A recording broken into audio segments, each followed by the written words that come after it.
Ok, salut à tous. Dans cette analyse, on va se plonger dans un sujet qui nous touche de près, l'impact, souvent invisible, de ce qu'on consomme. Et quand on dit consommer, on ne parle pas seulement de ce qu'il y a dans notre assiette, mais aussi de ce qui défile sur nos écrans. Alors, on va partir d'un sentiment que, franchement, beaucoup d'entre nous connaissent bien. Ce sentiment d'être complètement vidé, d'être à plat. Même quand il n'y a pas de raison évidente, quand en surface, tout semble aller pour le mieux.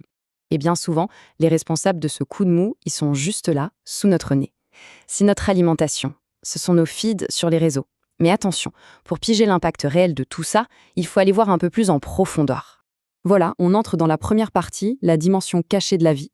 Pour commencer à comprendre, on va explorer une idée vraiment centrale. L'idée que dans notre monde, en fait, tout a une double face. En gros, le concept, c'est ça. Il y a le monde qu'on voit, le monde matériel, physique, qu'on appelle le zahir.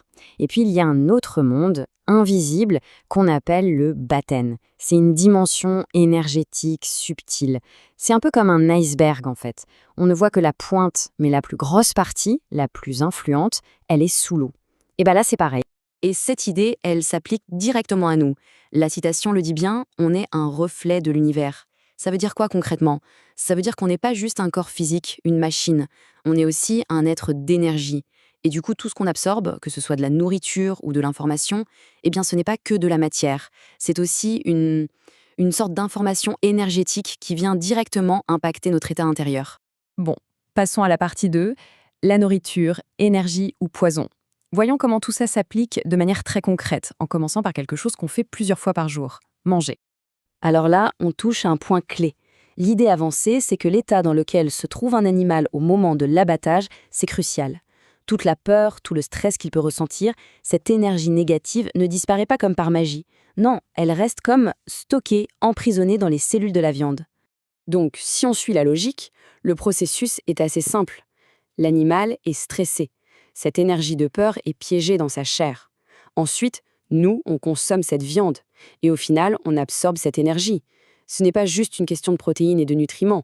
On consomme littéralement l'expérience de l'animal. Et ça peut finir par nous alourdir, nous plomber de l'intérieur. Et c'est là que le concept de halal prend une dimension vraiment intéressante, au-delà de l'aspect purement rituel. Ici, il est présenté non pas juste comme une règle, mais comme une méthode pour préserver la pureté énergétique de la nourriture. L'idée, c'est de s'assurer que l'animal a été traité avec respect et sans peur pour que l'énergie qu'on consomme soit la plus saine, la plus pure possible.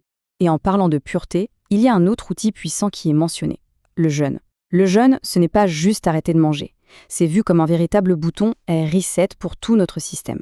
En gros, on arrête d'ingérer de l'énergie potentiellement négative et on donne à notre corps le temps de faire un grand nettoyage de printemps. Ça permet de virer les impuretés accumulées, pas seulement physiques, mais aussi énergétiques. Ok, troisième partie. On quitte l'assiette pour se tourner vers nos écrans, le piège de l'apparence. La question c'est, qu'est-ce qu'on consomme vraiment quand on passe des heures à scroller? Le gros problème avec la culture des réseaux sociaux, c'est que ça nous pousse à nourrir quasi exclusivement notre image extérieure.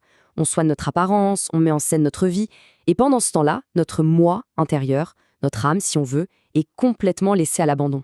C'est comme si on la laissait mourir de faim. Et ce graphique, il illustre parfaitement ce déséquilibre. Regardez, on se nourrit de validation sociale, de likes, de commentaires. Tout ça, c'est extérieur. Et la part pour les vraies connexions, pour la paix intérieure, elle est minuscule. Le résultat, c'est qu'on peut avoir l'air super épanoui de l'extérieur, mais à l'intérieur, c'est le grand vide.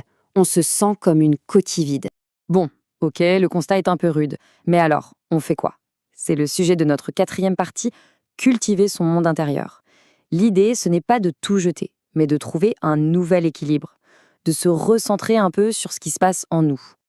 Le but du jeu, c'est de rééquilibrer la balance.